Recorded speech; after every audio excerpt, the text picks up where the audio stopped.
You did the water changes, you tested the parameters, you researched the fish before you bought it, and it still died. But sometimes it's not your fault, it's a design flaw in the fish. Some fish carry a biological time bomb into your tank the moment you bring them home, and if you want to know which one, subscribe so I can feed my fry, because today we are covering 5 fish that get sick no matter what you do, and why the hobby almost never tells you that up front. Let's start off with mollies. Now, they're sold as beginner fish, which is technically true in the same way a car with no seatbelts is technically good to drive. They tolerate a lot. They breed constantly. Stores love them. What stores do not love explaining though is that mollies are hard water fish, and most people just don't have hard water. Wild mollies live in brackish and mineral-rich coastal rivers where the water has serious weight to it. High pH, GH, KH. If you put a molly in soft, low mineral water, the fish doesn't immediately die. That would be too straightforward. Instead, something slower happens.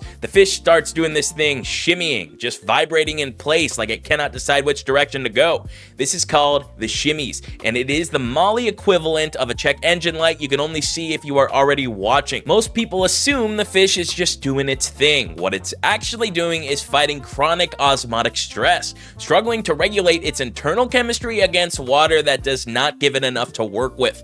From there, the immune system just falls apart. Velvet, fin rot, a bacterial infection that seemed to come from nowhere. You treat it, maybe it clears, then something else shows right back up. The tank looks fine on paper, parameters are clean, but the baseline was always wrong, and the fish spent months compensating for something you cannot fix with a water change alone. The molly was struggling from the day it arrived. No one mentioned water type was the entire point. Fancy goldfish. These are the product of centuries of selective breeding in which humans looked at a perfectly functional fish and thought, what if we made it way worse? The result is a fish with a compressed body, impaired swim bladder, limited vision, and in some horrible varieties, fluid-filled sacs dangling from its face. The bubble-eye goldfish is real, unfortunately. This fish exists. The sacs can rupture. They are a recurring liability that evolution would have eliminated in roughly 45 minutes. The bubble eye deserves its own support group, and most aquarists simply don't got time for that.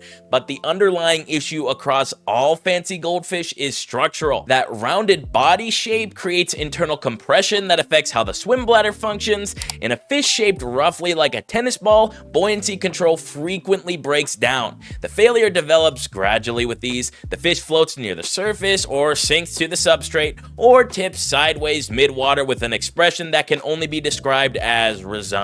Owners switch to gel food, soak pellets, fast the fish for days. Some of this is going to help temporarily, but none of it changes their anatomy. Eventually, the fish spends more energy fighting gravity than actually living. And for a fish, that is a very grim way to spend your whole life. Fancier almost always means less survivable. You're paying more for a shorter, stranger life. The aquarium hobby has quietly accepted this arrangement and would prefer you to not examine it again. Dragon scale bettas look absolutely incredible. Those scales are thick, metallic, almost armored looking. They catch light in a way that makes every other betta in the store look underdressed. This is also indirectly what ends them.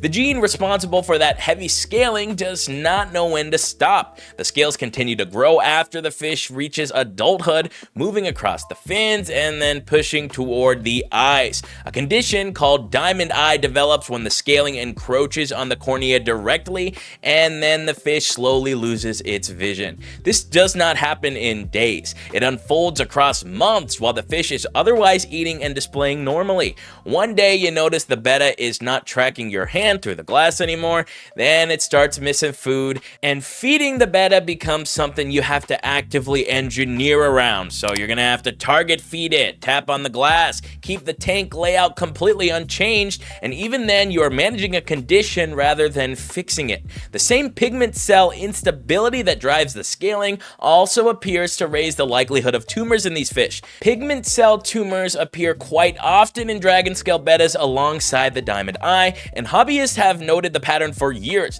The tumors are sometimes benign and slow moving, but sometimes they're not. The fish looks ancient and powerful, but what it actually is fragile in a direction nobody advertises. Glass catfish are among the stranger looking fish in the freshwater hobby, which covers considerable ground in a hobby that also contains fish that inflate themselves into spears when threatened. You can see these guys as organs. Their spine is visible from across the room. Nothing about a glass catfish is hidden, which is unfortunately also true of how they respond to stress. The transparency shifts when the fish is struggling. A healthy glass catfish has a clean, iridescent shimmer. A stressed one turns milky, cloudy in patches. The fish is essentially broadcasting a real-time health update, which would be really useful if the update were not usually just the word deteriorating. The problem typically begins before the fish even reaches your tank though. Glass catfish are scaleless and physically fragile, and by the time one arrives in a store, it has usually been through enough acute stress to compromise its immune system. Ick and bacterial infections follow quickly. Standard treatments are harder for scaleless species to tolerate, so the medication is going to cause additional stress. The stress worsens the disease, and you have entered a loop that started before you were even involved. Socially, the fish also falls apart fast in small numbers. Glass catfish shoal tightly in the wild, and an isolated fish will stop eating and decline at an accelerated pace. A compromised fish in a thin group degrades faster because the structure it depends on is already gone. You should get as big of a group of these as possible if you want to keep them. Freshwater flounder are sold as freshwater fish, which is the first problem and honestly a strong contender for the last one you need. Most species showing up in stores under that label are actually brackish water animals. They tolerate pure freshwater for a while, but tolerate is doing a lot of heavy lifting in that sentence. The deeper issue with these guys is feeding. Freshwater flounders are ambush predators that bury themselves in the substrate and wait for something alive to wander past. That strategy works really well in the wild, but in a tank where dinner is a sinking pellet, it works essentially never. These fish refuse prepared foods with a consistency that borders on principled. Getting one to accept anything dry is frequently a project that simply is not going to conclude. So the fish sits in the sand, invisible, and owners assume it's doing flounder things. What it is actually doing is losing weight at a pace that is invisible until the fish is gone. A fish that hides as its primary survival behavior is a fish that can starve completely out of sight. The brackish issue runs underneath all of it. Chronic exposure to the wrong water chemistry creates low-grade osmotic stress that gradually suppresses the immune system. The same mechanism that breaks down Mollies, just slower and quieter with these. The flounder does not shimmy, it just becomes less of itself until one day it does not come out of the sand ever again. There's 5 fish with 5 different failure modes, and none of them come with a warning label. The hobby tends to sell you fish based on how they look at peak health in a store display tank, and that tells you absolutely nothing about what happens 6 months into your actual setup. Biology does not negotiate with you. You can do everything right and still end up with a fish that was working against you from day one. That is the gap between what gets marketed and what certain fish actually require. If you want to learn more, check out the video on screen. I'm Art Gills, and I'll see you in the next one.